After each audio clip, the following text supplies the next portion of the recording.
understand how affirmative action, diversity, equity, and inclusion really works so that you both are getting what it is that you say that you want.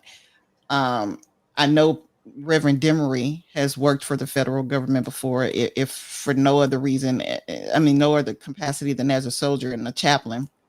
But I shared with William that several years ago, I applied for and was hired for a job in the federal government. So just to give you an idea of how the federal government hires on merit, I'm going to tell you the process that I had to go through. It took over a year for me to go through the process of being hired for one position. And it was an administrative law judge position. So so the first step was, of course, to apply for the job. So I had to prove, number one, by my resume, by the application, and by all the things that they asked me to submit. Like, for instance, a writing sample of my work as an attorney. That was one of the things that had to be included, that I was qualified for this job. That was part of the screening. If those things didn't check out, just that base stuff, you were automatically excluded. So after you pass that first hurdle, then you got an email telling you, okay, basically you survived the first hurdle, and you will be given instructions later on about a test online that you needed to take. So about 2-3 months later, I took a test online that I also had to pass. Everybody who applied that got to that point also had to take that test. It was several months later when I found out that I passed that particular test. And then the next hurdle was to fly to Washington, D.C. for a written exam plus oral. And just in case I was chosen for the job, be interviewed at that particular point. So when I say that, not only did I have to have proved by my degree that I went to college, I went to law school, I was licensed as an attorney, that I worked in administrative law, that I've been a trial attorney, that I do have the knowledge, the skills, and the expertise to do this job. I also had to prove by passing tests that I had everything necessary to do this job. So at the end of about a little over a year, I was told that yes, I passed all the requirements, and I was put on there's a list of administrative law judges once you pass the test. So they always have people ready and available. People who I know who've gone through the process says it takes up to 2 years to get an assignment after you pass. So we are talking about something that takes 3 years at least to finally get into your position. Now I'm telling you all of this so that you understand that the fact that I'm Black didn't get me to pass the test. It didn't get me to pass the qualifications, the skills, the expertise, because I've applied for other jobs with the federal government before. And if you don't meet all the little minimum requirements, it doesn't matter that you have a law degree and you're a lawyer. If they say they want you to have 3 or 4 years of experience in that area, they mean that. They exclude you. That's the end of it. So what affirmative action, what diversity, equity, and inclusion does and did is get it to the point where you can't exclude me because I'm an African American female from submitting my application, from taking these tests, from proving that I am qualified, that I am a person who has who merits this particular job because I meet all of the qualifications necessary to get the job. That's all that affirmative action, that's all that diversity, equity, and inclusion does, is level the playing field so that I get to prove that. I won't be just put in the job because of the color of my skin. Nobody does that. That is a opening up your for a lawsuit if you're the FAA or you're an airline and And you breaking up. guarantees that And you you. don't get to exclude me. I'm sorry. I'm sorry. It just keeps you from discriminating against any applicant because you don't like the color of their skin, you don't like their gender, you don't like their religion, or whatever the case Mhm. may be. That's right. Let me jump right in. So I hope that helps to bridge the gap. So if you understand that DEI is getting you what you both are arguing for, not meant to separate you. Right. I don't know if you understand or not, but that's what I wanted to convey. And Reverend Emery can tell you he's got a different side of the story. I will add this: I didn't, just like these people now who have been told that they had a job with the feds and now they don't have it anymore because of Trump. That same Hmm. thing happened to me during the first Trump administration. He wanted to Right. control the administrative law judges, the way he kind of controls the judges that he picks, and so they went to court, to the Supreme Court, and the Supreme Court basically changed long-standing laws about administrative law. And so the whole list of people who were on it before me, people who got on it when I came on, all of us lost out on a job because of Okay. the first Trump administration. So I understand completely how these people feel right now who just got these jobs and he's threatening to take them away, or were about to move to a new city or whatever to get their jobs and he's taking it away. And we're talking significant amounts of money. I would have started out at $120,000 a year. That's Hmm. not an insignificant amount of money. Um, but thanks to the Trump administration, all of that went away. We had prepared the boys because we were going to have to move to a different city. We chosen, they give you a list of cities to choose from. We chosen our top three. So this is very, very serious. I say this as somebody who has worked in state government pretty much my entire career. Normally, whoever is coming in or out of office doesn't affect you, and I mean that, like for instance, with the governor. I'll know who the governor is, but the governor doesn't say I get fired or I get hired. Um, the governor says that about the political appointees. It's the same thing on the federal level. Hmm. Here, you have a president who wants to be able to directly influence the everyday people who do the work to hire and fire those people. That should scare everybody Hmm. because if he were to get his way and all almost 3 million government employees had decided to quit at one time, do you not get how much of the federal government was going to It's going to paralyze. It's going to paralyze this collapse country. in on itself if there's nobody to destroy the government Okay. as we know And it. hmm If you, right. I understand not wanting to check into politics and wanting to leave it alone, but now it's not the time. We, Hmm. can you Right. hear me? You I can are. barely hear you. You breaking up. You're breaking up, Ann. You're And popping in and out. yeah, you're popping in and out. Okay. I pulled up this article, and then we'll Hello? get back to Dr. Dibber in a second. Hold on. Hold on. Charlie Kirk. This was a little over a year ago, January the 24th, 2024. Charlie Kirk, founder and president of the conservative Turning Point USA, faced online backlash after he admitted he would question the qualifications of black pilots.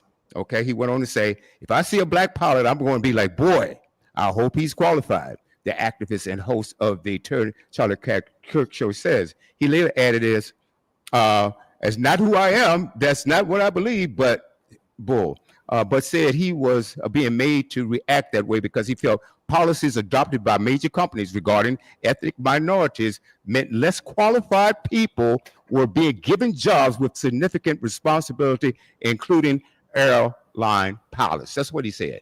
Okay, so I don't see how this any different from what I said in the very beginning. Did why wouldn't he question any pilot instead of pointing out black pilots, Mike? So the point that I'm making is it is racist. He's a racist. He's a known racist, and I don't know why you're defending that clown. And and to get more about DEI before I go to Dr. Dimmer. Let's say I worked in a bank before. We're in a credit union, Arrowhead Credit Union. Both of you guys know that Arrowhead Credit Union quite well. Okay, and I used to sit in an executive office. Okay, I could see now that people would if they went on that premise of DEI, well, he must be there because he's a DEI hire. And like Ann, I had to pass a Series 7, a 63, a 65, a 31, a life and annuity insurance licenses. And that 67, that Series 7 brokerage license, next to the bar exam, is one of the toughest exams you could ever take in your life. They didn't hire me because I was black, because I tell you what, if I had flunked that test, I would have lost my job. Okay? I started off at one of the most prestigious firms in the world, that's Morgan Stanley Dean Witter. I worked for a prestigious insurance company, New York Life. I was a partner there. Okay? So this DEI crap, I wish you guys cut that out. It makes no sense at all to me.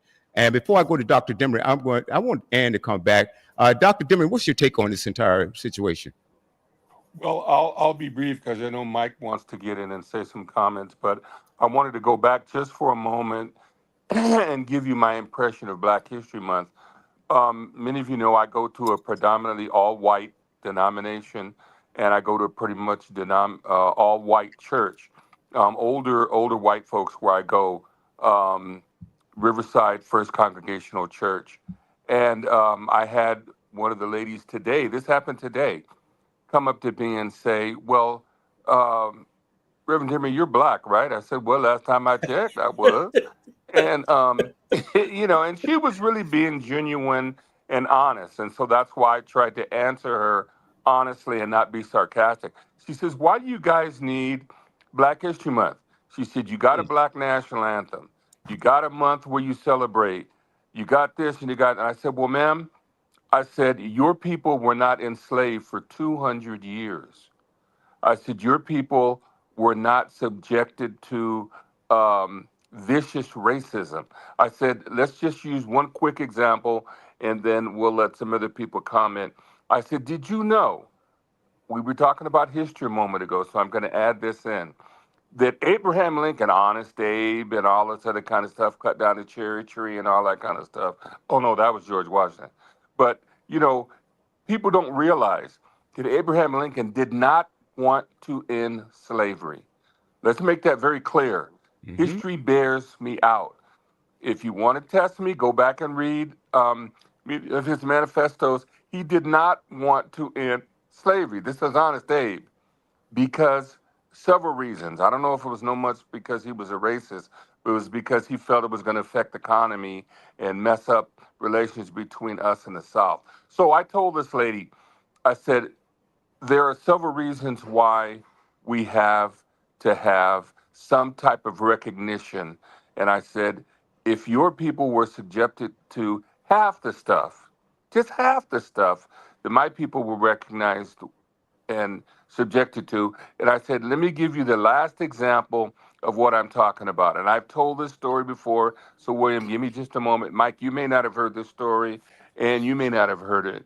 When I got out of chaplain school, I was in my dress white uniform, my choker white uniform. I went down to visit a friend of mine in Mississippi. He was in Gulfport, Mississippi. And he was so proud of the South and this and that and the other. You need to come and get some Southern hospitality. So I went down to visit him before I got orders to go. I had to go to Iceland. And we went to a Kentucky Fried Chicken. Both of us were in our dress white chokers. Proud, had my one little ribbon and had my shoulder boards on and stuff. I went up to the Kentucky Fried Chicken because his mom didn't have any food prepared for us because we came, suddenly. And I went up to the counter and I said, man, we're going to get, a half bucket of chicken. And very politely, she said, sir, there's two things I don't like. I said, oh, what's that, man? She said, flies and niggas. I don't know which one I hate worse. Whoa. And the thing that bothered me the most, it was that she disrespected the uniform. It was bad enough, that she talked about me. I mean, that's okay. I could have taken it. But don't disrespect the uniform. Don't disrespect one of the national charities of this country. And so she said, wow, I didn't realize all of that. I said, that's why we have to have a recognition for some of the things that we've done. And she says, wow, I did never realize that. And I said, well, God bless you too, honey. And she gave me a hug. That's all I wanted to comment. Can you guys hear me okay?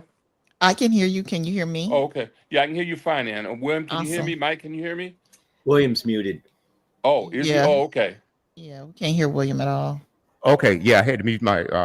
I had to do a test here, Okay. so I wanted to mute my my mic. But Mike, you can jump right in because what I said before, I don't see how much different that was than what I said before. Why would he question a black pilot? Why would he say something like that? And see, that's fear mongering, number one, and that's planting something in less intelligent people's heads that shouldn't be there. And all it is divisive. And you said it, I've said it, we've all said it. You have the power brokers and the people with the microphones out here spreading lies and disinformation, and it's all to divide the country, cause racism or race problems. So we don't have to look at what they're doing, how they are stealing this country, okay, and kissing up to dictators. So, Mike, the floor is yours. If we fail to remember our history, and now I didn't just make this up, this has been said many, many times, but if we fail to remember our history, we're doomed to repeat it. That's true. So it's very important that we get this history right. And it's very important that we remember what happened to anybody that was a slave here in America. The Chinese built our railroad systems and such. They were downtrodden. They were put upon. They were tortured and treated horribly. And we cannot forget that. We must remember it. Just like the Holocaust. People are trying to say the Holocaust never happened. You can't let that happen in this world, not just America. We cannot forget the horrific things happened to mankind here. That being said, I have a real issue with any kind of discrimination, and that the point that I will stand by is if we are hiring or not hiring anybody based on their race, their religion, their gender, anything like that, we should be hiring the most qualified people. I don't care which side of the fence you're on. I hate them both. And you know that. I've said this over and over again. I do not like the left. I do not like the right. I like reality. And the reality is companies are using DEI as an excuse to balance something that they see as an imbalance, where they say, well, we're going to start hiring this segment of the population at the detriment of another portion of the population. That, by nature of what I just said, is racist. If they're doing it based on race, I'm going to stick to race here, or well, gender doesn't matter, religion. If one side of society is being benefited at the detriment of the other side of society for any of those reasons, that is racist. So this DEI stuff, look, I think we talked about this last week or the week before. It looks really good on paper. Where you want to bounce, make sure that everybody gets a fair shot at stuff. But what happens, and what is happening, and what has currently happened is companies have swung so far the other way. It's like, well, we have to, our population is X number of this color or this race or this religion. Therefore, we have to balance our roles with this company so that we reflect what society is not based on, but what society reflects is the right way to say it. And that in itself is racist. So if one side is getting benefit and other people are being hurt because of it, that's wrong. And I've seen it happen. I actually watched it happen with my sheriff's department. I'm ashamed to say it. It hasn't happened for a very long time to my knowledge.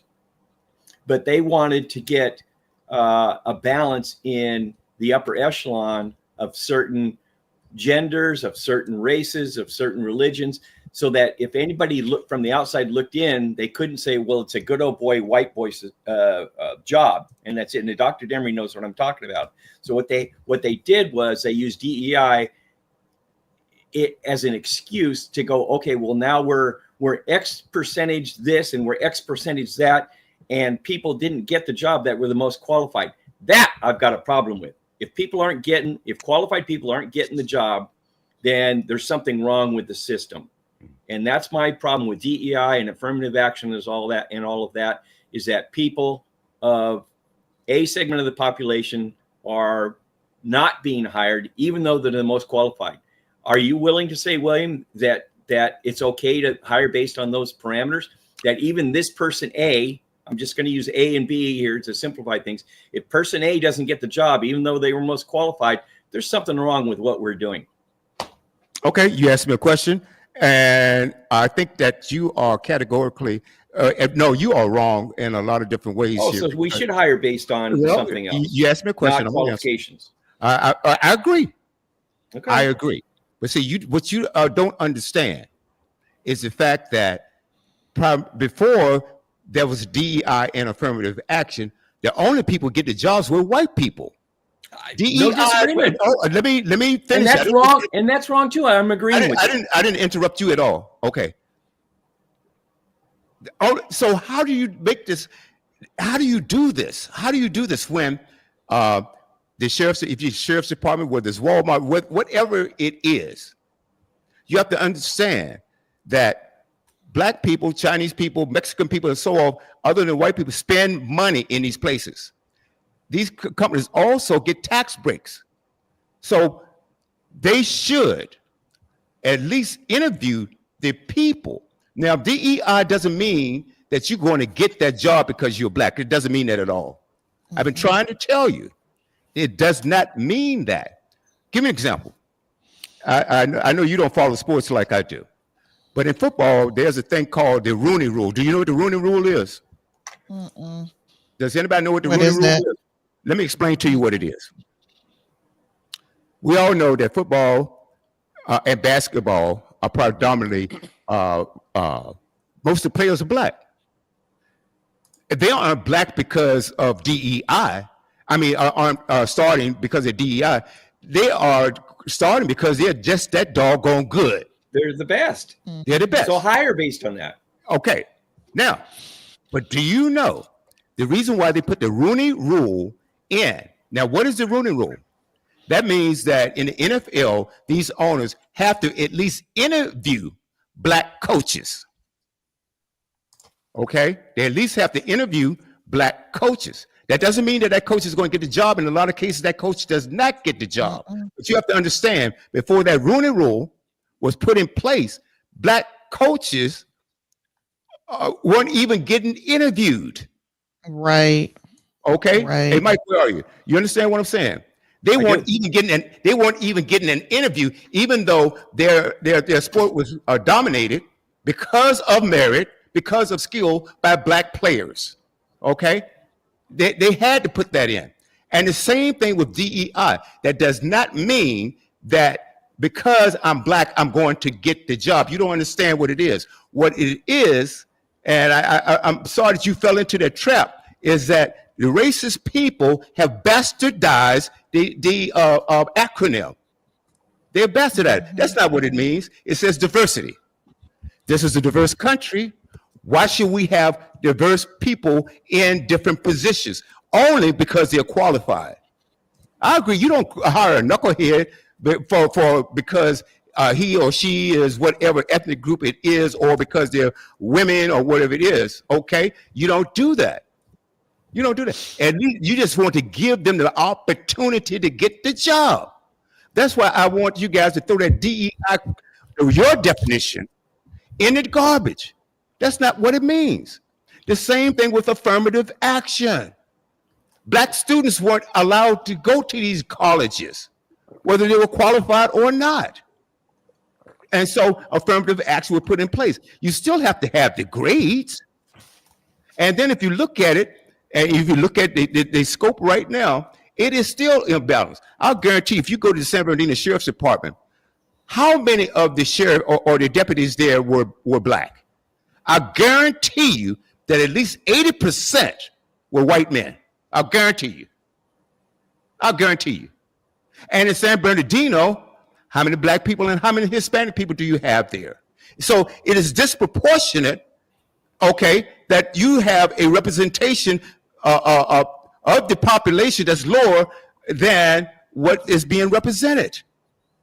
No, I'm gonna do this right now. So that's why, just like with Kamala Harris, oh, she must be a DEI hire. That is absolutely garbage. That woman worked for what she got. Or she slept her way to the top. You don't know. You weren't in her bedroom. She wasn't qualified. And Trump is? It's like this. It would be different if you were arguing that she was going to a job and she had to be hired by a group of people. Kamala Harris was elected to positions by not just one person, but by the public. That if that is DEI, how we didn't collectively get together and say, oh, it's a black woman, we're gonna hire her. If that's the case, she would have won the presidential election if we were just all looking to hire somebody just because it's a woman and or it's a person who's black. That, I mean, you can't say that a group of people looking to hire an elective official all decided collectively, oh, we want DEI to be the reason why we choose a person to be our president. That's Nobody right. did that when President Obama was elected.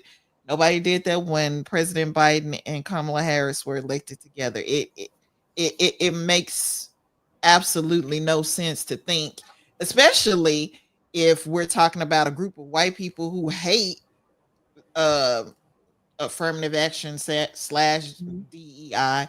They certainly weren't going to hire her, vote for her on that basis if they think that it's being used to cheat them out of a position that's rightfully theirs.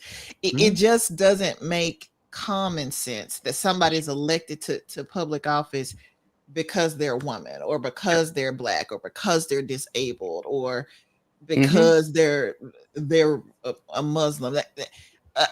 You know, if you want to say that about one person making a decision, that they just made the decision because, you know, they wanted to put somebody black at their company.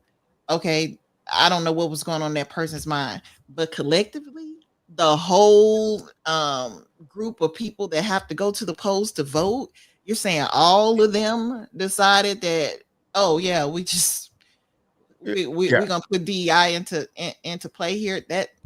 That just doesn't seem to make sense. Makes to no me. sense at all. But, and on top of that, Mike, I don't know what qualifications you need. She still has more qualifications than the last four presidents combined. Okay. She graduated top of her class. Okay. She went to Howard University. Then she went to, I think she got her doctorate or a master's in California somewhere. I'm not exactly sure. I'm not exactly sure. However, she was a lawyer, a prosecutor, a district attorney, attorney general, okay, a senator, and VP. You trying to tell me she's not qualified? Then what in the hell is Trump? He has nothing. He will not even release his transcript from the college that his dad paid to get him into. Okay? And you guys start talking about DEI. Why don't you start talking about legacy hires? Why don't you talk about that? And we have legacy hires in companies. Well, the dad worked here, and so I'm gonna give his stupid ass son a position here also. And it happens. It happens in law enforcement where there are legacy hires. Okay. Willie Tom over there. Okay, he's gonna get his son in the sheriff's department and get that idiot a gun. It happens in Congress. Legacy hires. Why don't you guys talk about that? Okay, you all dumping on this DEI, which you don't understand what it means. It makes no sense to me. I'm going to do this right here. Okay. And if I'm raising my voice, it's not because I'm angry, but I'm trying to get it through you guys' heads is that DEI isn't what you think it is. Okay, hold on 1 second. You cussed Okay. too, William. I heard you. You said a cuss word. Oh, well, You that is did. You said the A word. I sure did. I'ma tell it. Okay. We But need a cuss jar. yeah, Yes. okay. You Yes. can Oh, Every charge. time you I cuss, thought he I was get saying. $100. I thought he was saying ace. I didn't know he was saying ass. I thought he was saying ace. He said See, now stupid you got ace. Dr. Denver's No, he turn. didn't say stupid ace.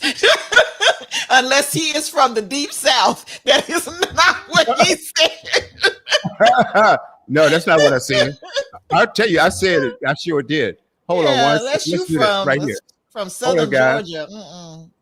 Is using the term DEI to explain why they are appointing diversity officers, carrying out diversity training, and discussing ways to be more inclusive. But what really is DEI? And why is it necessary? DEI is short for diversity, equity, and inclusion. Here's a breakdown.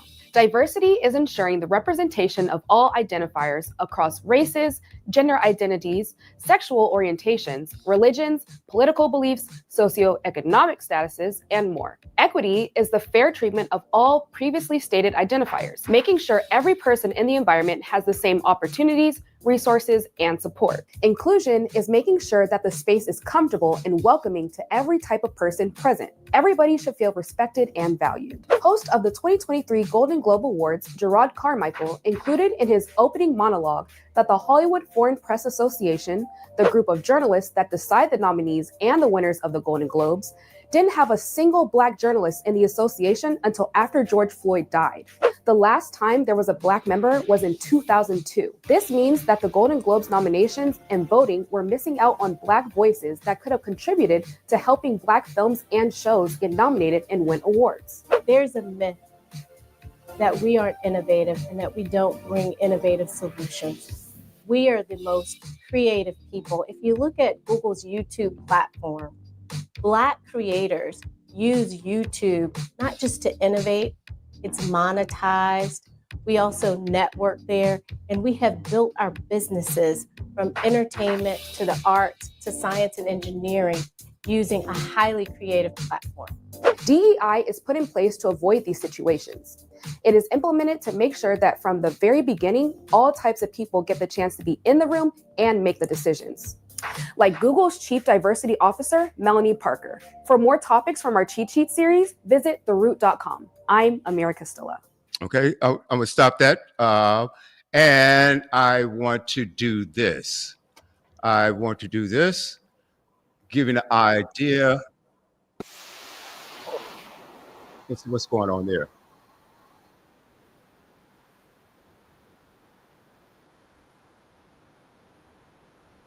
Are you playing another video?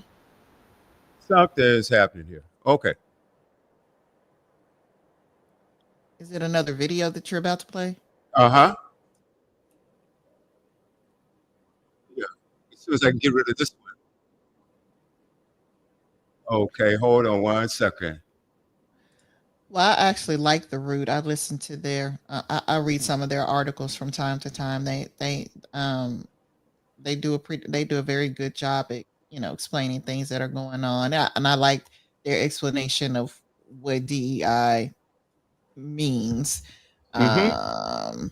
Anyway, hopefully it was more understandable. That's the problem, that a lot of people don't understand exactly what it means.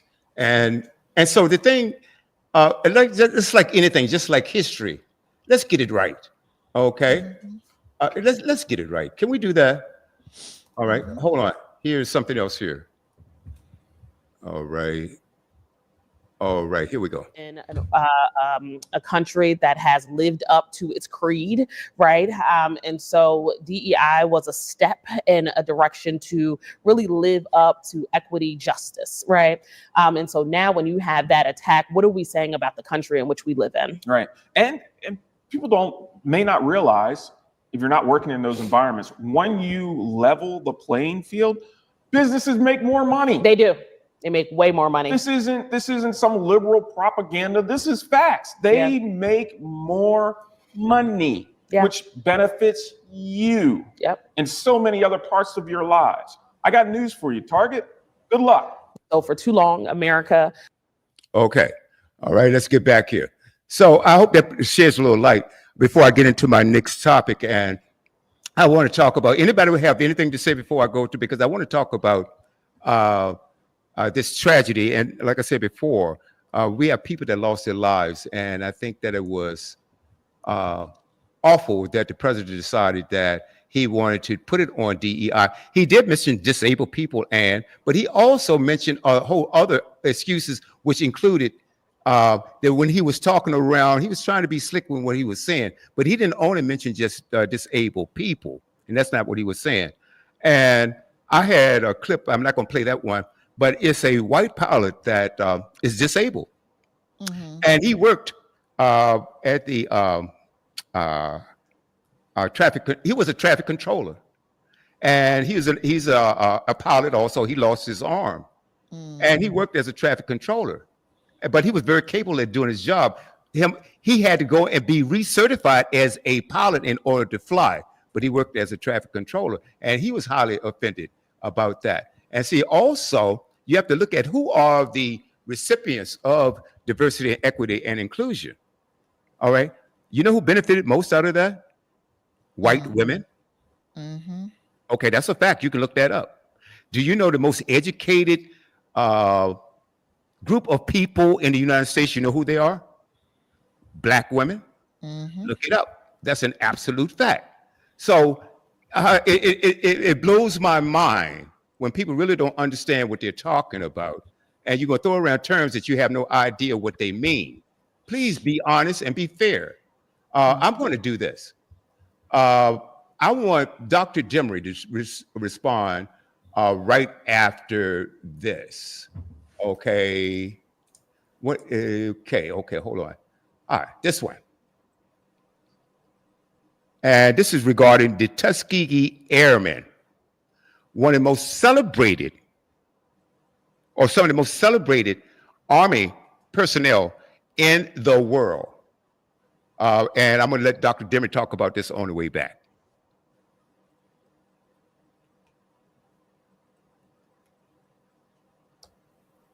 Black military pilots and heroes who fought racism to protect our country. Now the Air Force is restoring the use of training videos about the Tuskegee Airmen after a short-lived attempt to edit courses to align with President Trump's dumping of DEI initiatives. Senior Pentagon reporter Louis Martinez joining me now. So, Louis, why would the training videos of Tuskegee Airmen misalign with Trump's rollback of DEI initiatives in the first place? Well, Kara, this video is being played during basic training. Essentially, that's when a lot of the what we call DEI, diversity, equity, and inclusion training takes place. And it's only a few hours, actually, in what is like months worth of training. But then because the President Trump had issued an executive order that ordering a review of all DEI across the federal government and actually putting a stop to it. That's exactly what the Air Force did. And so they looked at all of their training programs and they suspended them. And so it just so happened that this video was being played during those classes. Now, what we have today is that did not happen, according to the Air Force's top general, General Allen.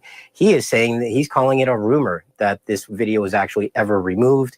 What he said is that I put in place a review immediately and keeping in line with the president's vision. And now we are continuing to play this video as part of our basic training. Now, note, he says basic training as opposed to DEI training. And I think that's part of how this story blew up, is that it was presented as a removal of training from all training, whereas in fact, it was just focused on DEI. But again, a lot of concern about this just because of the story. And as you said, the storied nature of this hallowed unit. So newly appointed Defense Secretary Pete Hegseth also got involved, right? What did you make of that? Well, this morning he arrived at the Pentagon and he was greeted by about 30 reporters and photographers, and he made substantial, for him, I mean, for an arrival ceremony, he made some lengthy comments, excuse me. And what he said was that essentially he reaffirmed that he is going to eliminate what he calls DEI from the military. He has been very open about this in his interviews prior to being nominated and after his nomination, that he is focused on making the military lethal, making it a focus of their energy, and that DEI training distracted the military from that focus. An argument can be made, again, that the major part of the training is lethality. But again, he wants to make sure that in his view that this message is carried through because President Trump ordered it, and that he's going to carry through and ensure that DEI has no place in the U.S. military. Well, is there a chance that this threat of eliminating the Tuskegee Airmen educational video ever comes back? Well, we really don't know because, as we know, there is a review underway. General Allen, the Chief of Staff of the Air Force, has said that it's going to stay there. It is a part of the history. It's not just the Tuskegee Airmen, Kira, it's also a comprehensive view of the Air Force, and it includes the unit called WASPs. These were the first women to serve in the Air Corps at the time during World War II, and it continued on as it became the Air Force a few years later. So as these reviews continue, anything's possible. But for now, it appears that this one specific video with the history of these two groundbreaking groups are still in the Air Force's basic training program. As they should be forever. Louis, thank you. Appreciate it. Okay. All right. Dr. Debering, I know you know something, or probably a lot, about the Tuskegee Airmen, the Red Tails, just a little bit. Over 1,578 missions. 15,000. No, 1,578 missions, 333 sorties. So sorties, I'm sorry. If you guys don't know what a sortie is, this is when the Red Tails, they were escorts. They escorted the fighter pilots into missions and had zero, listen to me loudly, zero casualties. Dr. Dibber, tell us what you know about the Tuskegee Airmen, and then let's go to Ann and then to Mike for your comments. I need to step away for a second. Well, just to be brief, I mean, because it's a long history and a long story behind all of this. But what William was saying is that when the Tuskegee Airmen started doing bomber escort, which is what they were doing, which was vital to ending the war in Germany, because they were bombing the depots where they were making oil and the manufacturers of the V2 bomb, V2 rocket, and all that kind of stuff. They never lost one bomber. Amen. No other group during the flying at that time could ever claim that kind of a record. So if you can imagine that, never lost one bomber when they escorted and to the end of the campaign, many of the white pilots would say, hey, we want the Red Tails to escort us. Because it wasn't about race at that point. It was about survival. Getting back home, and they had one of the most distinguished records. At the time, they were the most awarded of the Flying Cross and awarded medals of valor and honor than any other flying group during the time. Now, the sad part about this is we talk about America and apple pie and singing the national anthem and all that kind of stuff. I can just tell you one quick story, which was, it's heartbreaking that here we are in America. And I've told this story before. I mean, many of you have heard this story. Ann, you may have heard it. Mike, you may have heard it too. I know William's heard it.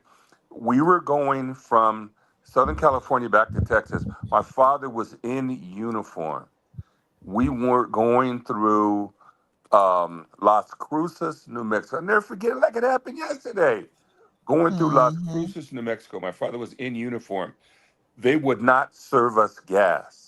Now, can you imagine that? This is supposed to be the United States of America. He was in uniform.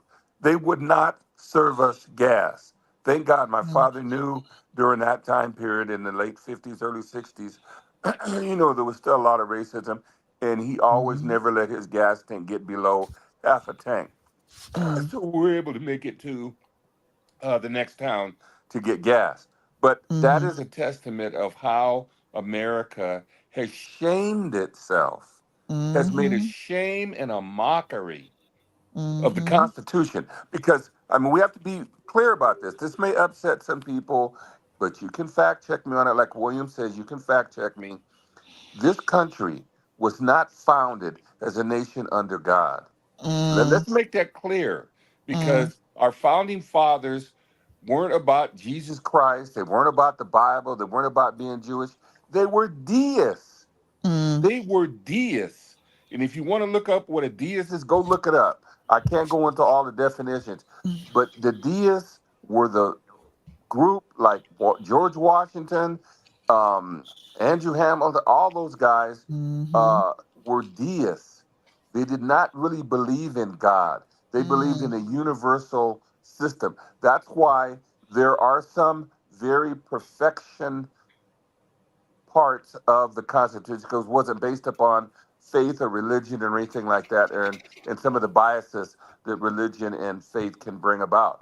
But it Mm. was based upon their belief as being deists. So I will end with this, William, that it was a shame and a mockery that Mm. many of the Tuskegee Airmen couldn't even go after fighting and flying and crashing and all of Mhm. that, couldn't even go buy a home. You Mhm. know, that to me, that Mhm. is a shame and a mockery. That Mhm. is the greatest travesty, and this country will have to bear witness to that and wear those stripes on our face. You know, that's why a lot of a lot of people don't know this, and I'll end with this. That's why a lot of American servicemen to this day have heritage and family in Europe, in France, and different places like that, because they don't want to come back to the United States. What am I coming Mhm. back here for? Why am I going to be subject to this crazy kind of mess? And many of them stayed in Europe, stayed in France, and different places like that, in Italy, because they didn't want to come back and be subject to Jim Crow. They didn't want to be subject to having their family lynched and all that kind of stuff. So, you know, it's just sad being a military person Mhm. to see some of the things, you know, that took place. I tell you that story about me being in uniform, and the lady wasn't, to me, disgracing me, but more so the uniform and what it stood for. Mm. And so, I mean, you know, it's America has to bear witness, and like Martin Luther King said, you know, America has to come clean, and the chickens are coming home to roost.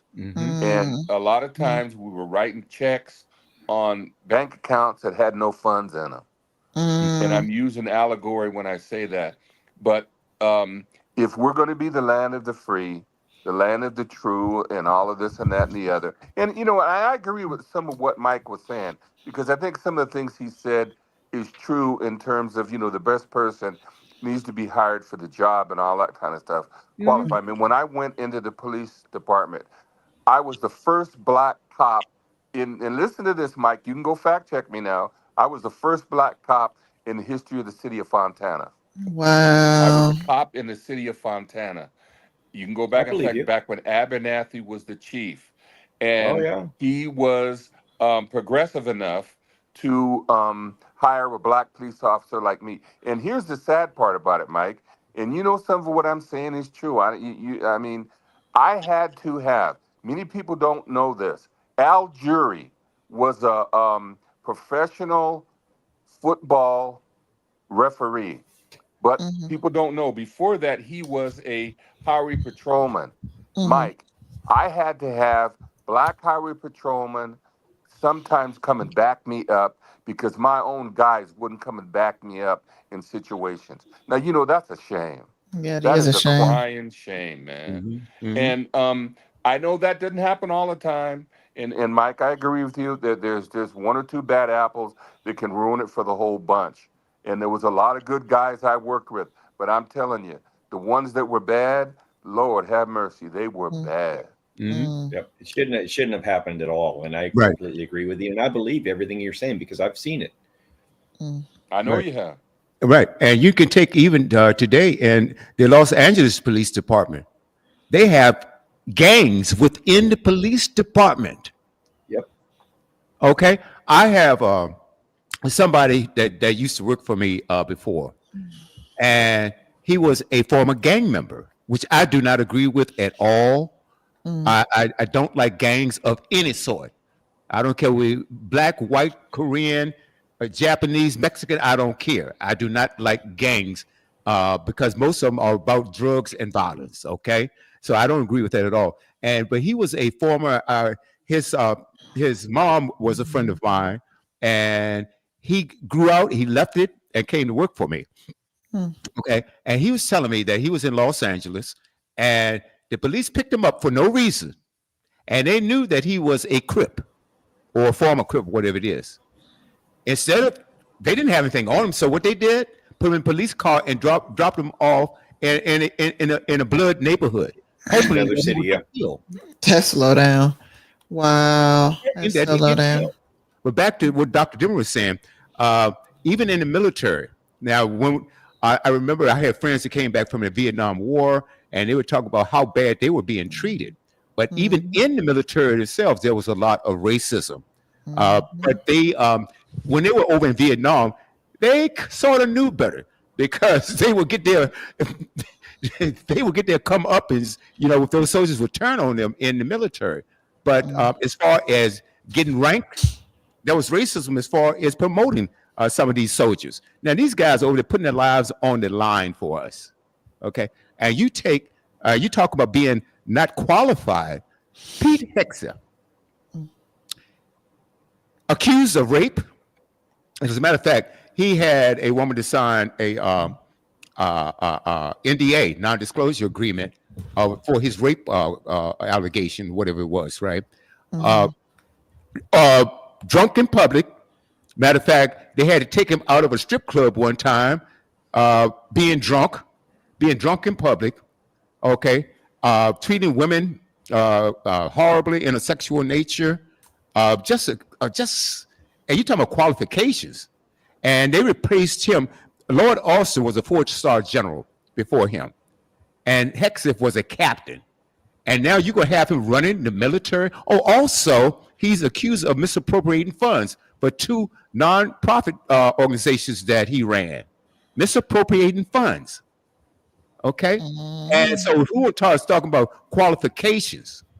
Let's talk about some of the most unqualified. Look at the president. What are his qualifications? He proved to you the last time that he had no qualifications. Okay, and look at what he's doing. And you have an article too. I want you to read part of that. Okay. And then we're going to go to Mike. But 2 weeks, right now, he wanted to freeze federal funds, okay, Medicaid, and I understand that the Medicaid portal is still, you got over 70 million people on Medicaid, okay? He wants to shut that down. He wants to destroy that's not, geez, William, that's not what he said at all, please. So what? Stop it. Stop what? That Medicaid is not part of it. It is part of it, Mike. The Medicaid portal is not working. Mike, look, I did my homework. Do yours before you comment on it. Mike, the Medicaid portal, it's been all over the news. It's been all over the news. That has nothing to do with Trump's executive. Yes, it does have everything to do. Mike, it's a byproduct of something else that happened. Mike, no. Mike, you do not know what you're talking about. William. Mike, you do not know what you're talking about. Where have you been? I can say the same of you. Well, you can, but you're wrong. Okay. You're wrong. I defend your right to be wrong. Well, I'm not going to defend your right to be wrong because you are definitely wrong this time. Don't you? 70 million people couldn't access the doggone Medicaid portal, Mike. That's a fact. That had nothing to do with Trump. It had everything to do with Trump. Issue. Mike, he sent out a memo. He sent out a memo that he wanted to freeze the federal funds. And his Caroline Levitt, his press secretary now, she also said it. And then they went to court, and then they rescinded the freeze. But then she went back the next day or sent out a tweet and said the freeze is in full force still. Mike, you don't know what you're talking about. It didn't freeze everything. It froze the stuff that was non-governmental organizations and other things that were discretionary. It had nothing to do with the programs that are necessary, that are in place. And okay, I'll tell you what. You can talk over the top of me all you want, but you're wrong. Well, I'll tell you what. You are, Mike, please do your homework, because I'm not going to Please allow do you yours. to put out misinformation on Please do this network. yours. I do And mine. that's what you're doing. I wish you would look up before you start spouting off something you have no Just idea. because you say it's a fact, check it out, doesn't make it a fact. I tell you what. At all. I tell you what. I'm gonna let Ann go and read part of her article, and then Ann, maybe you know something about this freeze that he put on. Can you tell me whether it affected Medicaid or not? Okay. According to, let's see, this is NBC. Trump federal aid pause, what the freeze could mean for Medicaid, education, and more. Oh, and before I get started with this, let me just ask you a question, William.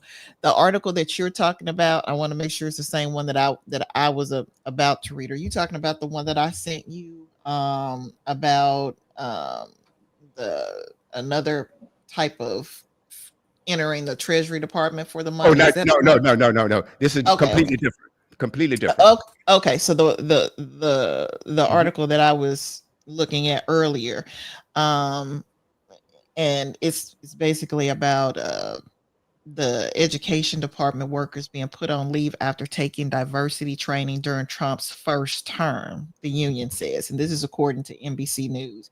And it's dated for today, but a letter to the affected employees obtained by NBC News said they would continue to receive their full salaries and benefits and wouldn't be required to do any work-related task.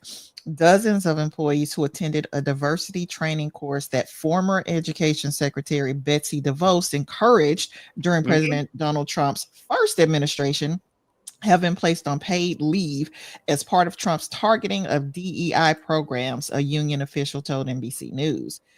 Sharia Smith, president of American Federation of Government Employees, Local 252, which represents hundreds of education department employees, said that at least 55 employees have been placed on leave as of Friday evening, and that she expected the number to grow as she learns more. The affected workers included a public affairs specialist, civil rights attorneys, program manager, analysts, loan regulators, and employees working to ensure schools accommodate special needs children with individualized education programs. A letter to the affected employees obtained by NBC News said they would continue to receive their full salaries and benefits and would not be required or expected to do any work-related tasks or to come into the office during the leave. It also said their email access would be suspended. It looks like they're entrapping people because they encourage people to take these trainings and are now maybe using these trainings as a basis to put them on administrative leave, Smith said. She added that she's worried that Trump, who has said he wants to eliminate the education department, hopes employees will eliminate themselves. I think it is shock and awe. They're trying to send us emails that make no sense and are super confusing to intimidate us or to make us run scared, so we quit, she said. They're trying to make employees feel like they will soon get fired. And at the same time, they're trying to entice employees with an offer to pay them 8 months' salary if they just resigned, Smith added. So it seems as if you're choosing between affirmatively resigning, where they're saying that you might possibly get paid 8 months' salary and benefits, or eventually get fired. Smith and Brittany Holder, a spokeswoman for the American Federation of Government Employees, believe hundreds of employees attended the diversity change agent trainings. An email shared with NBC News shows the education department in 2019 had a goal of training 400 employees under the program. In the email shared with NBC News, which was sent during Trump's first term, a human resources official with the education department wrote to encourage employees to take a 2-day voluntary course as part of the agency's diversity change agent training in March 2019. The email said, "We have 25 seats available for this course. The department's strategic and comprehensive approach to equipping staff with skills in leading a diverse workforce includes the diversity change agent program. Graduates of this course are expected to serve as role models, spending some of their official duty time performing activities designed to improve the education department's capacity to attract and retain a diverse workforce. This effort is essential to sustaining a clear and effective department-wide program. The email also said, "Thank you for helping us move forward, achieving the goal of 400 diversity change agents ED-wide. Your positive actions are the catalyst on our journey to achieving ED's diversity and inclusion objectives." Subhat Chandra, a civil rights lawyer who is representing one of the employees placed on paid leave in the Education Department's Office for Civil Rights, said his client was appointed to the Employment, Engagement, and Diversity and Inclusion Council formed during Trump's first term by his political appointees, Kimberly Ritchie and Kenneth Marcus. Chandra said his client is a West Point graduate, an Army veteran, and a former prosecutor who is confused about being placed on leave. "My client, a veteran, did nothing to violate any executive order, nor did any of his similarly situated colleagues. He doesn't even run a DEIA project. He was only a member of an inactive committee on which he was appointed by Trump's own political appointees from the first term," Chandra said. Overall, dozens of workers at the Departments of Education and Energy who did not specifically work in diversity, equity, and inclusion roles have been placed on paid leave as part of Trump's effort to eliminate DEI initiatives throughout the federal government, according to Smith and Holder. Holder said the union believes that there were only 2 employees in specific DEIA roles at the Education Department, and that both of them were placed on leave within days of Trump taking office. Then Wednesday evening, at least 2 more employees who attended the diversity training were placed on leave. On Friday evening, dozens of employees who attended the diversity trainings were informed by email that they were being put on leave. Holder said separately that at least 14 employees at the Energy Department were put on paid leave as part of Trump's executive order targeting DEIA programs. She said that only 3 of the employees had titles specifically related to diversity and inclusion positions, and that the others had jobs that included tasks like encouraging veterans to work for the Energy Department, as well as working with employee survey data to make workplace better. Many of the positions were part of the culture office, but most did not work on DEIA programs.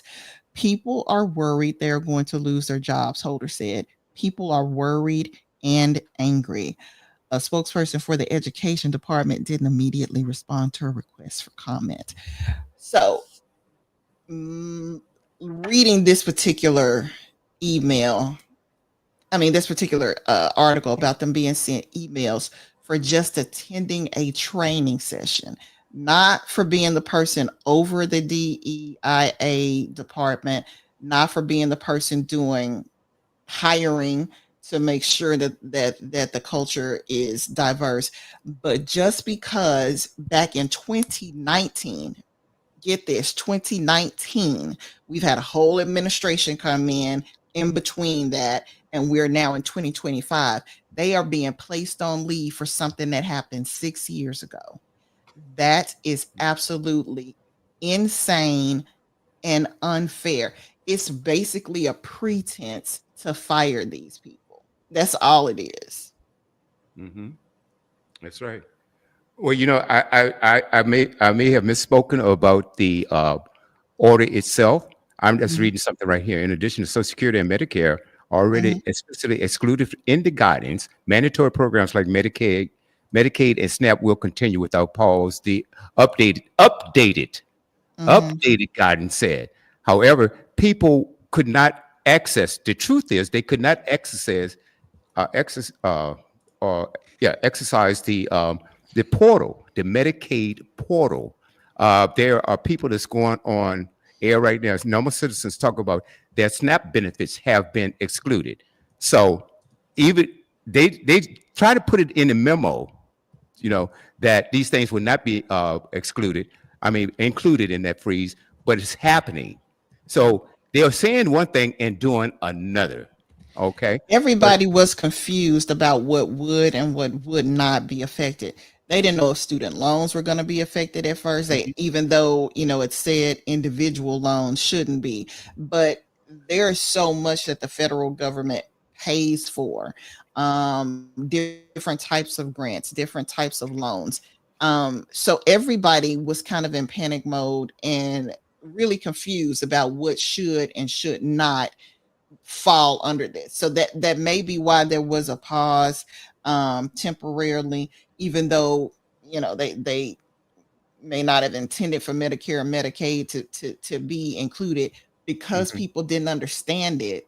And it was so broad and wide sweeping, it probably affected a whole lot of things that would not have otherwise been impacted if we'd had, I don't know, an executive order that made sense, and was not just put in a place to throw the government in complete chaos and confusion, because that's basically what's happened. You've had less than 14 days of absolute chaos, absolute confusion, coming at the American people and the government employees nonstop. And it's sad to say that this is only 13 days in. So what is it going to look like by the time we get to, the end of a 4-year period, and somebody has to tell him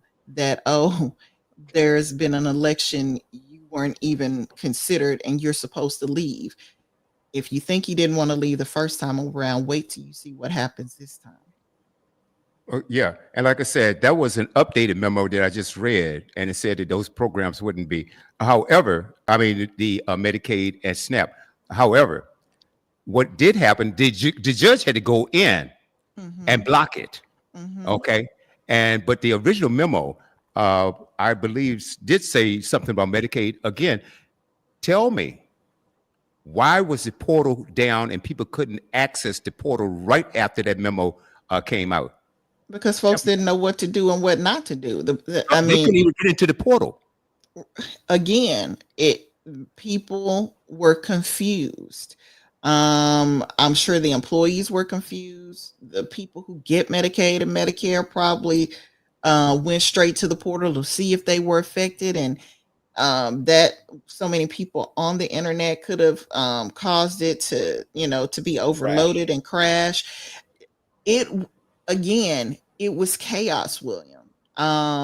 It was chaos on steroids. So I have no doubt that the people running the programs, as well as the people who benefit from the programs, were all concerned, and they all were probably using different aspects of the system, trying to figure out what to do and what not to do. But that's just me personally, thinking about it from a common sense approach. But I did see what you're talking about, that there were instances where people couldn't get on the internet or whatnot. I don't recall what the root cause of it was. I just know that it all stemmed from Trump putting out this executive order, and there was a lot of panic. Because my husband and I, first thing we were thinking about is, okay, is this going to affect AJ in some way? Because he gets, grant money and whatnot for school. And it's scary, because if it does affect, people going to college or whatnot, now, not only have you impacted a lot of people's livelihood who are already in the workforce, now you're impacting the potential livelihood of a lot of promising individuals who won't be able to pay for school, because you've taken away their funding source. So hopefully that will continue to not be affected.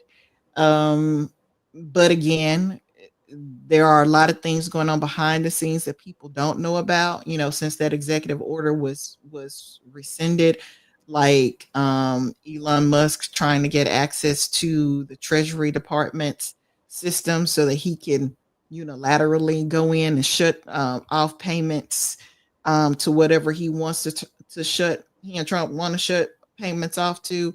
That type of stuff should really give you pause, and alarm bells should be going off, because if they gain access to those systems and just decide to stop paying money out that Congress has already allocated, then you don't have to worry about people being fired. If you're not getting paid your money every day, what's the point of showing up to work if they stop making the payments to the education department, to Social Security, to Medicare, to Medicaid? The whole governmental system will implode. And if that happens, the next step is it's going to reverberate throughout the communities. If you got people on Social Security that don't get a check, and this is all they have to live on, you got people who are going to starve. You've got people who will be put out of nursing homes because the nursing homes aren't getting paid anymore. You've got all kinds of people who are dependent on the government for so many different things. Grants are given to different organizations that help people. It will be absolute pandemonium if these people get their way and they get the hands on the keys to the government's finances, and they start unilaterally stopping payment for different aspects of government spending. I cannot stress to you how dangerous that type of access to people who don't care anything about breaking the government is. But anyway, Mike, I know you're itching to talk. Go ahead. No, I'm not. I'm just listening here. I'll go back to what Dr. Demery likes to say, because I'm a believer in this, that power corrupts and absolute power corrupts absolutely. And I think we're seeing elements of that now. And I always fall back on what's right and what's wrong, what's good and what's evil. And that's how I try to funnel my thinking, is through those filters. Is it good? Is it bad? Is it right? Is it wrong? Is it good and evil? I think there's an awful lot of evil in our government. And I would think all of us on this panel, even William, would agree with me that there's a tremendous amount of waste in our government. And curtailing this waste on behalf of the American people who are paying the bills. By the way, the government does not make any money. The government takes the civilians' money and spends it any way they want. And sometimes they spend it on foolish things and get us into wars and everything else. I'm for fairness, and I just don't believe that our government should have that much power to take from us without our input and spend it on all these foolish programs. So if some of these other programs get hurt as a byproduct, as collateral damage, that's a shame, and it needs to be corrected, or it should never happen to begin with in order to need a correction. But sometimes you got to crack some eggs to make an omelet. And unfortunately, I think that's what's going on here, is they're trying to curtail the tremendous waste that goes on in government spending. So give us some examples. What is something that it has been an area where there's been waste? Well, when we're funding all these other governments in their war efforts, when we're funding these other governments to study the Australian tree frogs' mating habits, when we're spending, this is a really old one to show you how old I am, when we're spending $500 to get a toilet or a hammer, I mean, there's a tremendous amount of waste going on in government, and the people in those positions of power are misusing their positions, and they're being extremely wasteful at the cost of the American people's wallet. And I'm for small government. I'm not for big government. I think there should be accountability in whatever the government spends. There should be open accountability that should be transparent. We should be able to see where our dollars as citizens are going here in America. And if they're going to frivolous other countries that can't even defend themselves, and we have to defend them, and then they turn around and call us ugly Americans, maybe we shouldn't be funding them at all for their tree frogs or whatever else they want to spend money on, mating habits of Lulu the Bell. I hate this government waste. And DEI and the government waste I'm going to put these into categories for you that these things should not be happening, but they are, and people are trying to fix it. And there is collateral damage here, which shouldn't happen. So I'm trying to be fair. I'm trying to stay in the middle here. I am not a government fan. You've heard me say over and over again, politicians are liars, cheats, thieves, and whores, and that's both sides. And I have told you guys many times here on Boomerang, I'm not a Trump fan. I wasn't a Biden fan. I'm not a Kamala Harris fan. And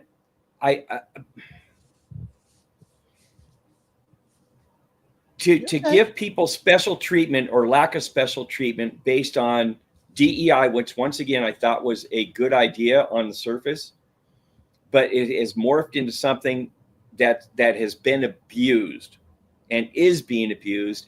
And if we start separating ourselves by category instead of just being Americans or the human race, we're doing all of ourselves a disservice. And again, I'll go back to what I said initially in the program. If we don't remember our history, we don't remember our ugly history. It's good. It's great to remember our triumphs and all. But if we don't remember the not just the good, but if we don't remember the bad that's occurred so that it doesn't happen again, once again, we're doing ourselves a disservice as mankind. Well, I will say this. It is a really nice ideal for, as Dr. King would say, us to judge one another based on the content of our character, not the color of our skin. The problem is that is not where we are in our society, in our culture. If we were, we would not have to put laws in place to make people look at you more on the content of what you have done, right? The content of your character, your credentials, your skills, your education, your knowledge, your expertise, just to give you a chance.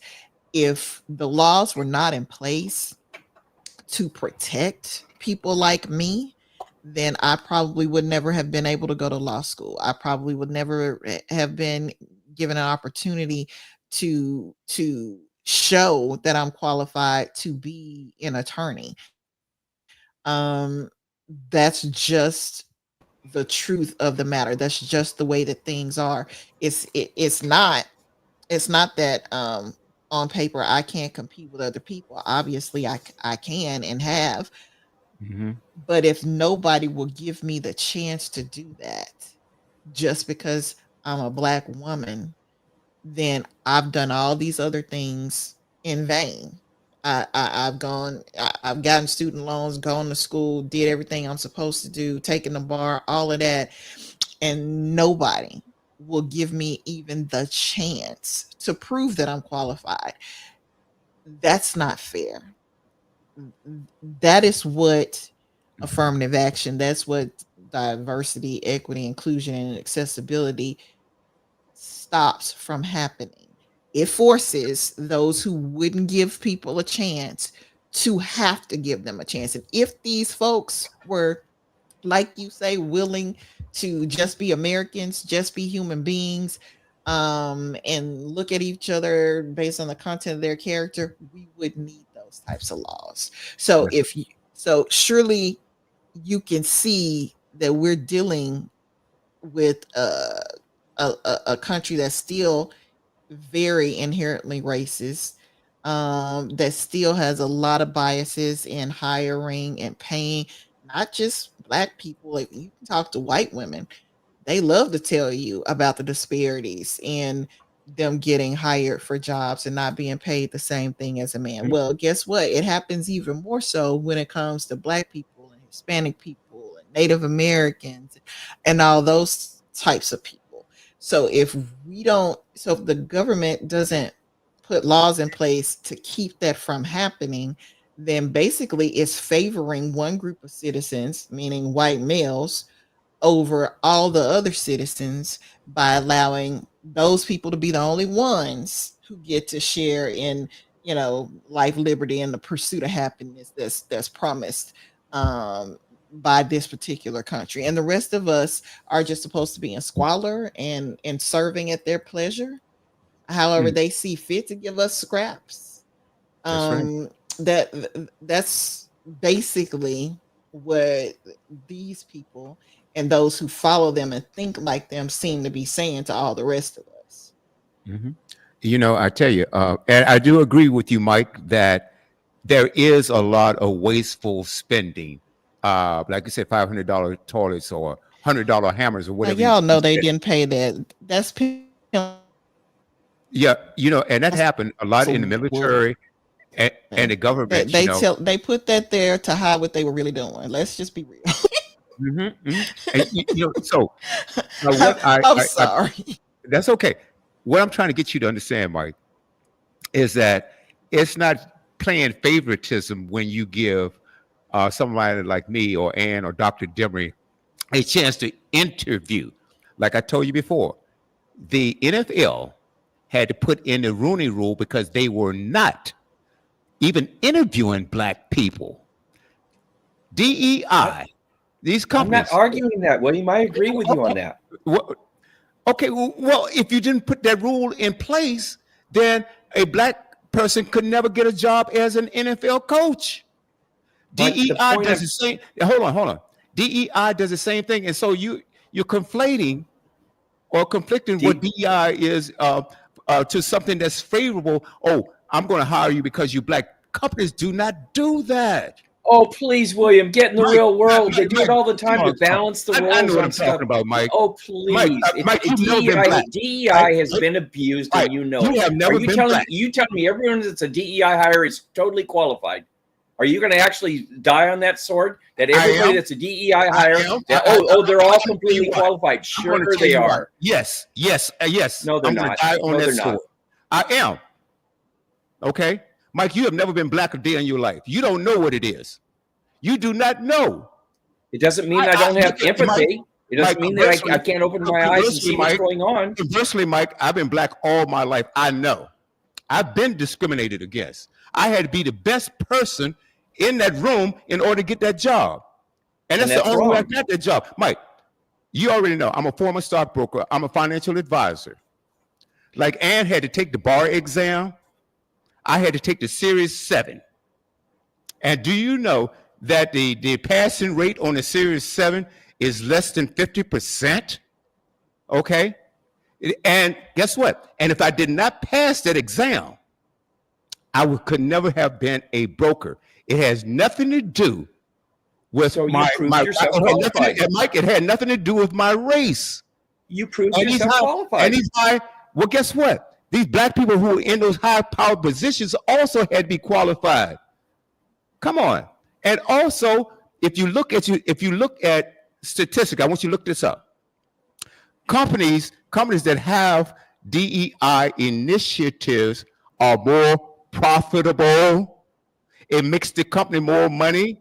I've been telling you this over and over and over again. These companies aren't stupid. They're going to put the best person, but in order to get the best person, they have to open up the interviews to all people. No matter, you could be black, Hispanic, or whatever it is, it doesn't matter. Okay? And it shouldn't. And that's why when you keep using the word DEI, it's highly offensive. It's highly DEI has been abused, and you know it. It has not been abused. It has been abused. I agree with you on government spending. I agree with you 1,000,000% on that. I go along with that. But for you to sit up here and tell me that people, black people and non-white people get the jobs because of their race, you're out of your mind, Mike. That has happened in the past. It does not happen. Mike, I don't know what to do. Okay, hang on. William, you got to let me get in here at some point. Well, I am going to let you get in here. But I was got to let me get in here at some point because you're saying stuff that's wrong. No, you are wrong. You don't know. You had I do. You never been discriminated against, Mike. I personally have not. I don't. When's the last time you were discriminated against? I just said I don't believe I've been discriminated against. I know you have. Failing to understand is back. Can I finish, William? Okay, Go on, Mike. Okay. I'm a referee. Mike, your turn. Thank you, Ann. You're welcome. There was times because of affirmative action here in California, and you know it, William, where you could not get hired as a firefighter if you were a white male. You I don't know could that. not get hired. You were discriminated against. Really? So don't tell me this doesn't happen. No, that's a lie. You could not get hired as a white male as a firefighter because I don't believe of that at all. affirmative action. And well, I'm going to use your line. Look it up, William. It's a fact. Look it up, William. It's a fact. That's how you finish everything. Mm-hmm. Okay, hold on. It's not a fact. Wait. Let me get Mike to flesh it out a little bit more. So what were the fighters saying happened to keep them from getting jobs, specifically? Affirmative action came into play, and what happened was everybody panicked and everyone tried to be politically correct. These firefighting organizations, whether they were city, county, or federal, they could not hire people that were white males. So I'm not defending that. This is absurd to me, and I've said this before on this panel. You should get a file that just says this is person 1, 2, 3, 4, and here's their qualifications, and it should have nothing about age, nothing about their race, nothing about their religion, nothing about their gender. It should just be a file with their qualifications. That's it, and that's the way to stop all this nonsense. Now I agree. But there was a time, once again, I'm going back to this, William, because you're not addressing it. You're saying it never happened. You could not get hired as a firefighter here in California if you're a white male at some point because of DEI. No. So were they like putting in place quotas? So many people had to be hired, or really? I guess no. You just couldn't. If you were a white male, you just weren't hired. Period. There wasn't even a quota. I don't believe that. So did they not have? Of course you don't. I don't know what it's like. Look at the real world, William. You got to look at the real world. I don't believe that. Now, let me ask you a question. Look at both sides. Was that the same thing in the sheriff's department? Hold on. We're still letting Mike flesh out his argument. Go on, Mike. So Mike did. I'm gonna do a little research here. I don't know what it's like for firefighters there. My uncle and 2 of my cousins are firefighters, and so I know that they have to sit through a lot of training, and then they have to go through testing in order to pass. So is it different in California how people get hired there for firefighting? Because I'm just wondering if that method was put in place, and if you're saying the black people got to bypass all that and go to be firefighters instead of the white applicants. Because of affirmative action, there was a knee-jerk reaction, and all of a sudden they had to hire females and people of color, and white males were persona non grata. You could not get hired out here. And for William to turn a blind eye to this and say it never happened, it did. Does it currently happen? It might. I'm not sure, but it's been diminished. But again, when affirmative action took place, there was this huge pendulum swing the other direction. That doesn't make it right.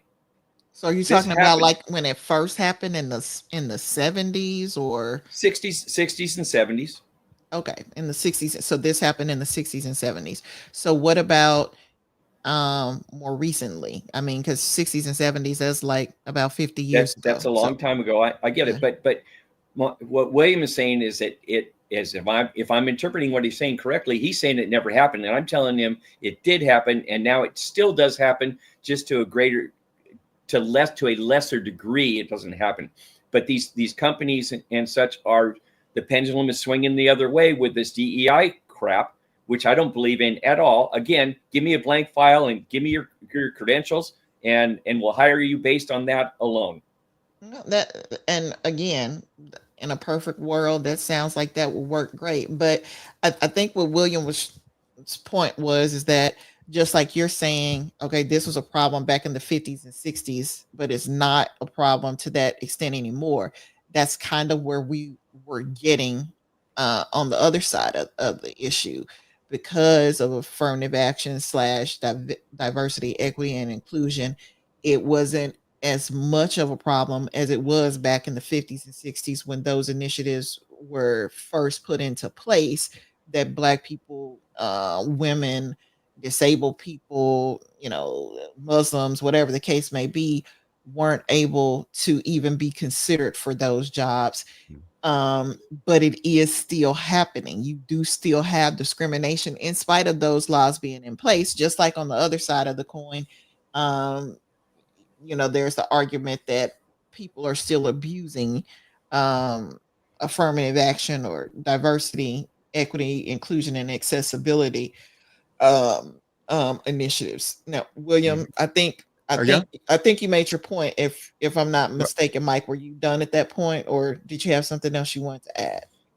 I would just add, yes, the affirmative action was quite some time ago, but in my mind, DEI has dredged this all back up again, and they're dividing us by category, whether again it's race or gender or whatever. They're dividing us again using DEI and saying, look, this is great. We're gonna make everything all fair. Well, they're not. What's happening is the pendulum swinging the other way, and now all of a sudden people are being rejected solely based on their color, which is wrong. That's discrimination. Okay, that's discrimination. So and William, I did a little research. William, do you remember anybody saying anything about white people not being able to be white males not being able to be hired as firemen? Absolutely not. Absolutely not. As of and I have something here from NPR. Firefighting departments have nationwide have tried to diversify their ranks for years. They have made only modest progress. Today, the profession remains overwhelmingly white and male.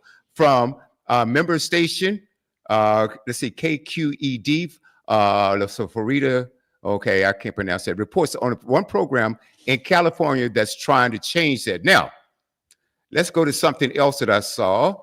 And in California, let's see, 2022. Okay, 7.22 of firefighters in the United States were two or more races, and 7.15% were Black. Okay, 96% of career firefighters in the United States are men, and right now, 2022, in Southern California, 80.7% were white males. Now you can look it up. I looked it up. So this thing about white men couldn't get hired, okay, and they occupy 80.7. What do you want it to be? 100%? It makes no sense what you're saying, Mike, and you are 100% wrong. And as far as the 50s and 60s were concerned, you couldn't get a job as a firefighter if you were not white. Are you kidding me? No, 80.7% are men and white in Southern California. So where you getting from the white man couldn't get a job? I don't know. You're talking about now. I'm talking about the 60s and 70s and even into the early 80s. Mike, 60s and 70s, that is not true. That is not true. Okay? Absolutely. If that were true, then the percentage wouldn't be just 7 point some odd percent, Mike. Dr. Dimry told you when he became a police officer, he was the only Black one in his department. So I don't know where you're getting your information from, but you are categorically wrong. You're conflating a whole bunch of different years and times and circumstances, and you're trying to mash them all into one. You can't do that. Well, we talk about DEI. You talking about DEI today? Okay, we talking about today. All right. Okay, now, William, I have a question. Hold on. 60s and 70s, it was even worse. Mm-hmm. It was even worse. I grew up in Virginia.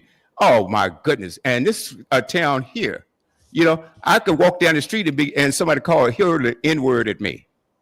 Mm-hmm. Okay, and the only reason why I got a job because I was qualified, and so are a lot of my brothers and sisters. All I'm saying is, DEI doesn't pay favoritism. It gives you a chance to get an interview. That's what it means. Abused. Well, William, my question is, and I've already told you, Mike, that if you look it up, the companies who have DEI initiatives make more money. They are more profitable. Okay, I haven't seen it. I'd like to see those figures. All you got to do is look it up. I've told you this more than once. I showed you a clip earlier tonight when the guy was telling you it was just a 2-minute clip. And look it up. Companies are more profitable when they have DEI initiatives. I looked it up. Okay. I looked it up. The figures with the firefighters, did they talk about other professions? Because what William just quoted, across the board, even when you had affirmative action in place, slash diversity, equity, and inclusion and accessibility initiatives, the numbers of people who are Black, Hispanic, Asian, whatever, still are not significantly high of people who have those jobs. The folks who benefit the most from affirmative action or diversity, equity, and inclusion are white women. The That's rest right. of us do benefit, but not nearly as much as white women benefit from those. They have benefited the most. So I'm just wondering, William, if whatever you were looking at gave you other examples, because the legal profession is still mostly white and mostly male, although white women have made a big dent because of affirmative action slash diversity, equity, inclusion, and accessibility. Same thing with the medical profession.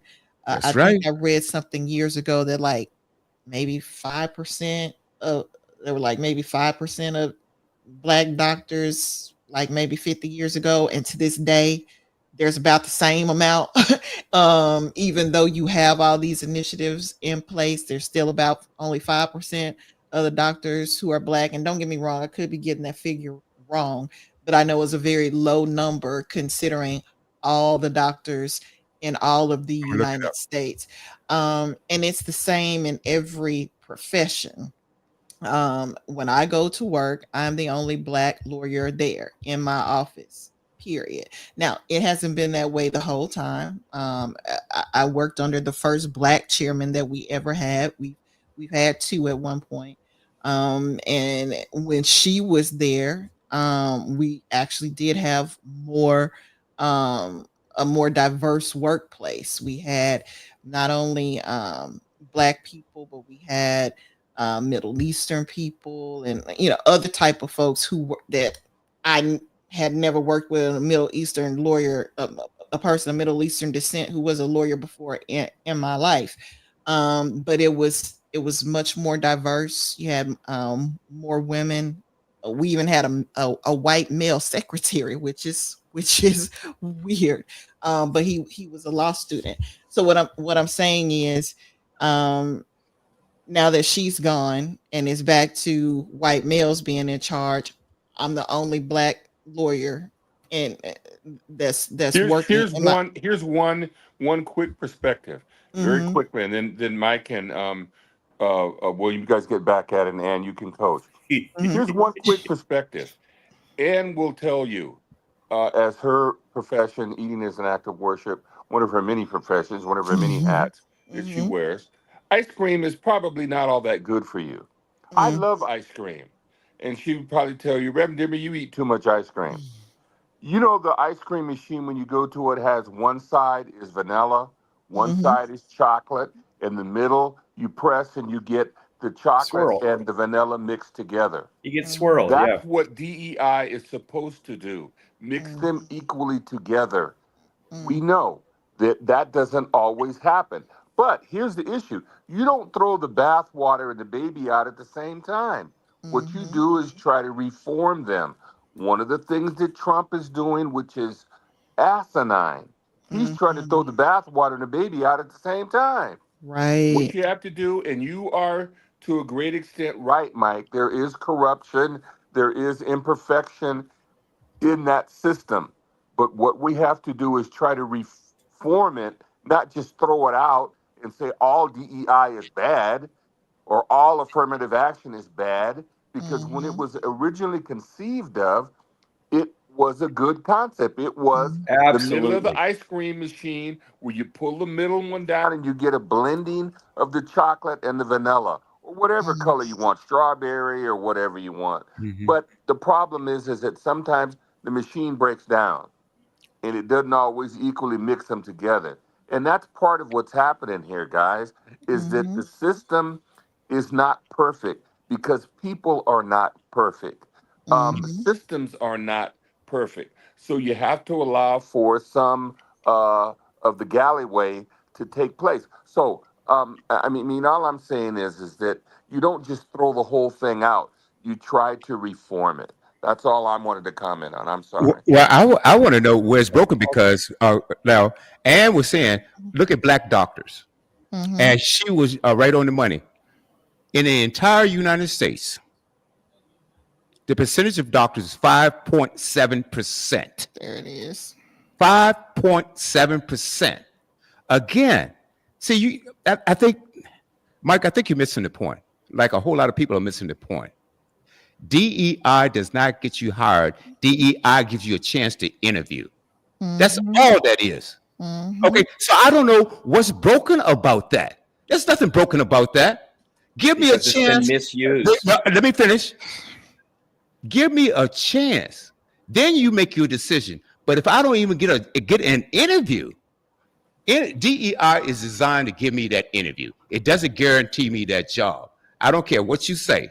I know this be a fact. Okay? It only give me this guy. Companies aren't stupid. They're not stupid. They're going to hire the best candidate for that job. And if you white and you're the best, you're supposed to get that job. If you're black and you're the best, you're supposed to get that job. If you're Chinese, Japanese, it doesn't matter. That's all DEI is. It doesn't show favoritism either way. It doesn't show. And then, like Ann told you, and I told you, is that the major recipient of DEI and affirmative action are white women. But see, what happens is we have a racist and misogynistic population. Okay, but the majority, I'm not saying all, because see, civil rights wouldn't have passed if you didn't have some real good white people standing up for the street. Exactly. Okay. All right, but you have to understand, because of legacy hiring in colleges, okay, in medicine, okay, in Ann's profession, okay, in my profession, I started off in Morgan Stanley, Dean Witter, okay, and out of 20 some odd brokers, between 20 and 30 brokers, how many do you think were black? One. Me. That's usually the way it is. It's usually just one of us. So I don't want to hear anybody talking about, well, DEI, DEI, DEI, DEI. Cut the crap. Cut the crap. It only gives you a chance. Before I got there, there were no black brokers. When I went over and I was the #1 broker for the Arrowhead Credit Union 2 years in a row, how many black brokers out of 20 do you think they had there? One. That was me. Okay? So I've lived this. I know this. You never had to face this, Mike. So what you are hearing, what you are repeating is something that you heard somewhere. Because if you really look up the statistics, you understand that I am right about this. I've lived this. I know what it is. So cut the crap about, well, he's a DEI hire, she's a DEI hire, or that person's a DEI hire. So that no one's a DEI hire. It's a racist talking point. Whether you realize it or not. You're going to tell me that DEI has never been abused and that everybody that's hired under DEI is true and accurate and fair. How? Yes. Really? Well, matter of fact, it hasn't accomplished what it should have accomplished. There should be more people that look like me in some of those positions. But are there unqualified people? Are there unqualified people? Are there unqualified people in those positions because of DEI? So I was unqualified. Ann was unqualified. Hold on. No, see, you're getting very specific. I'm saying there's people out there that are in positions because of DEI that aren't truly qualified. That's the problem. You're going to tell me everybody that's a DEI hire is qualified completely. Hold on. More qualified than the person they went up against. Really? Hold on. Hold on. They went up with. Hold on. Mike, let's flip that coin over on the other side. Are you telling us that racism no longer exists in hiring in the government or the public sector? Oh, it absolutely does exist. So there's no doubt. In order to level the playing field so that people who are Hispanic, people who are LGBTQ, people who are Muslim, Black, women, whatever, can get the jobs that they want, there has to be something put in place to make sure that these racist people don't exclude everybody else. Is that not correct? Say it again. What I'm saying is, since racism does still exist in the public and the private sector, don't we have to have something in place to make sure that everybody who's qualified for jobs, say it's a woman, say it's a black man, say it's somebody in a wheelchair, don't we have to have something in place to make sure they get a fair shot to be considered too? Yes, I understand what you're saying now. And yes, you're correct that there should be something in place to level the playing field, as you said. But when that playing field is used in an evil manner to hurt other people at the benefit of some, then your system is wrong. And that's why I really like my system. And you guys should elect me president next time because you should get a folder. That's it, with a number or a letter on it or something like that, and nothing else. And the way they're trying to fix this, what happens is it gets abused.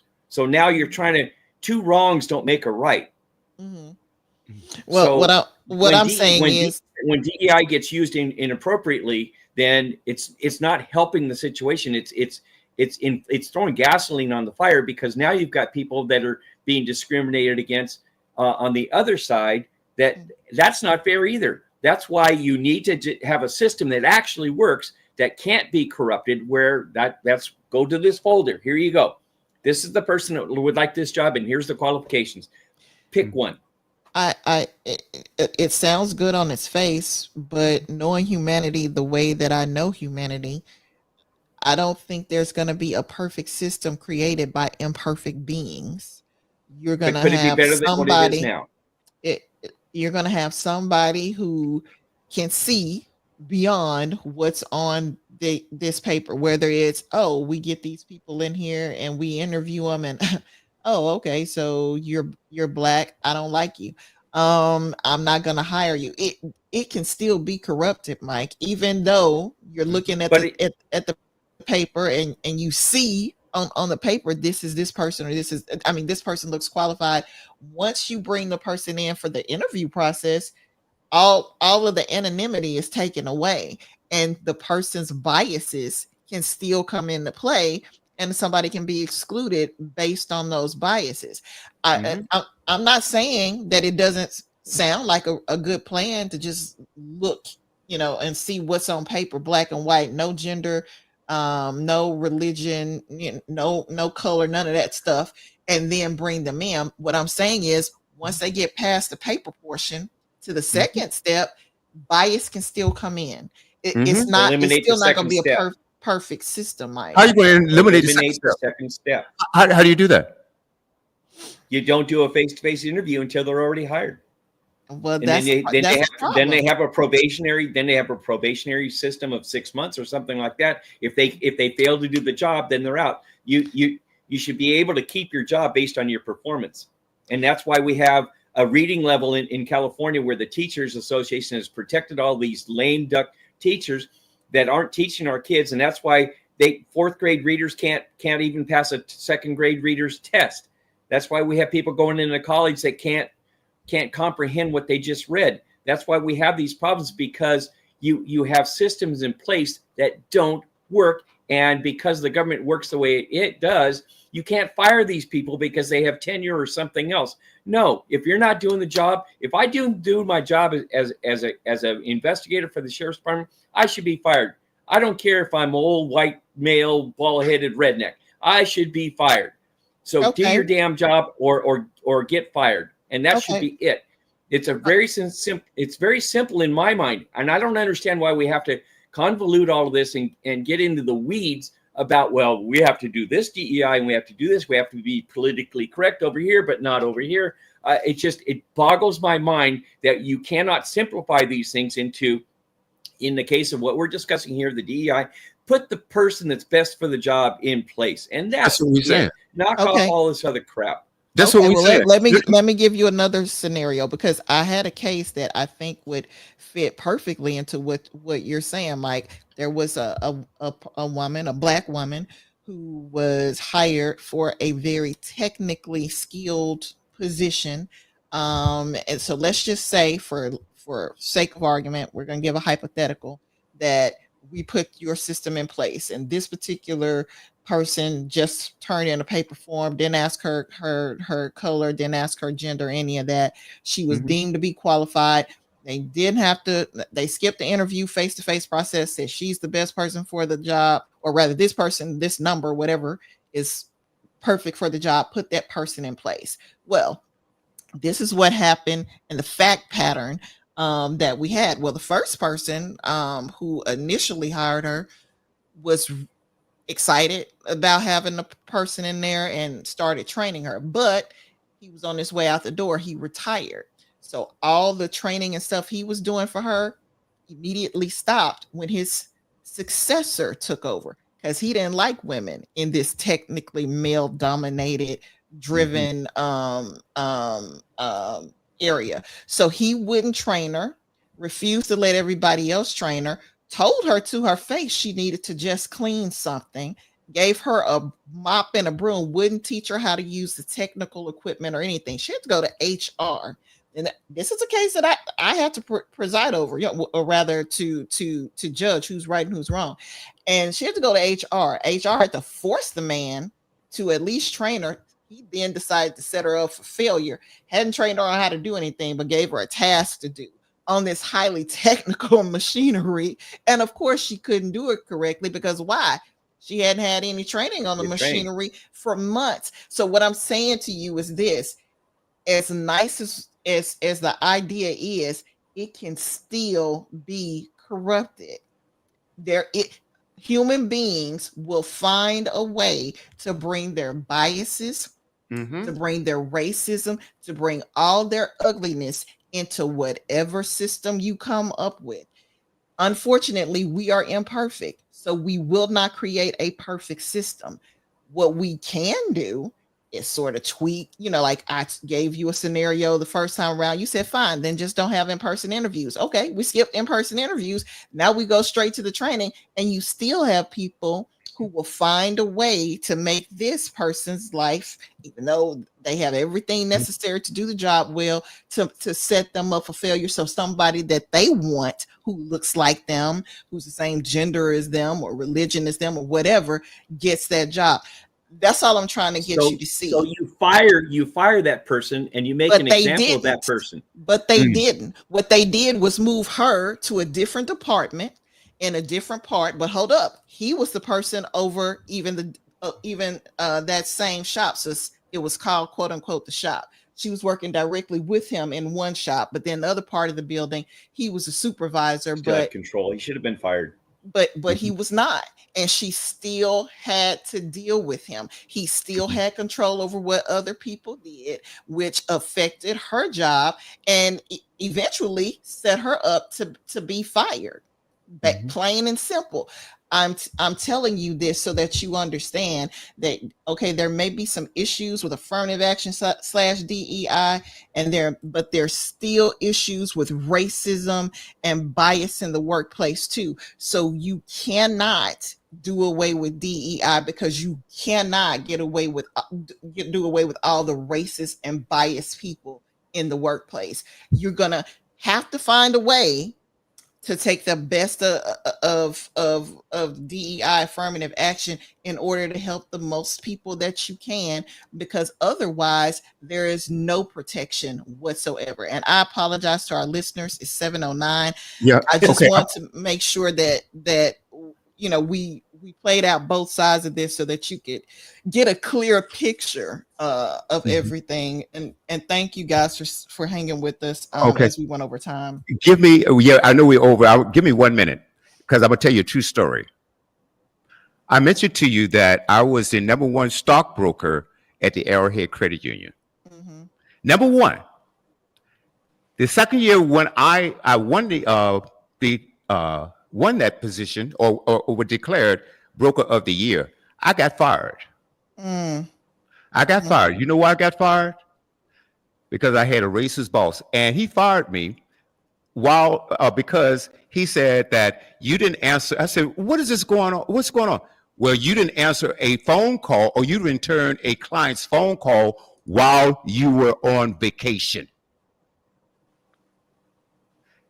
What was supposed to happen? Now, what I did was I was supposed to do. Okay, I left on my voicemail, hi, to my clients. Okay, I'm on vacation. If you need any assistance, you call this person and you call that person. That was the protocol. Okay, I got fired. How are you going to fire your best employee? I was making them money because he let his racist bias get in front of the company even making money. You hear what I'm saying? I was on vacation. Okay. Number two, and Mike, you know something about this one too. This last one, I got fired because my agent falsified an application. I wasn't even there. Okay. So to say that racism doesn't exist and you don't need something in place to protect that. Now, was DEI going to protect me? No. Okay. I was hired because I was the best person for the job. But still within that, they can hire you. But if you get the wrong supervisor, they can find a way to get rid of you. So I don't know what can be done about that. But I think that, again, I appreciate the panel for this discussion. It needs to be had. But as far as DEI is concerned, I think it absolutely needs to be in place. That's why you have companies like Costco, American Airlines, and a few others that are continuing their practices with DEI because it makes them more money. And more companies have dumped their DEI garbage. They have dumped it stupidly because of Trump. Because of Trump. That's the reason why they dumped it. Okay, come on. They're kissing the ring. They're falling in line with him. That's exactly right. Like Ann told you earlier, all those people from the education department that went to a diversity course 6 years ago just got fired just because they went to the course, but it was recommended for them by Bessie DeVos, who was the education secretary of the United States. Incompetent and didn't need to be in that position. She didn't. Okay, she wasn't qualified. She wasn't qualified. Trump isn't qualified. Hegseth isn't qualified. Kash Patel isn't qualified. Okay, and who else they got that? Oh my God! Oh, just a bunch of misfits. And it's only been 2 weeks, folks.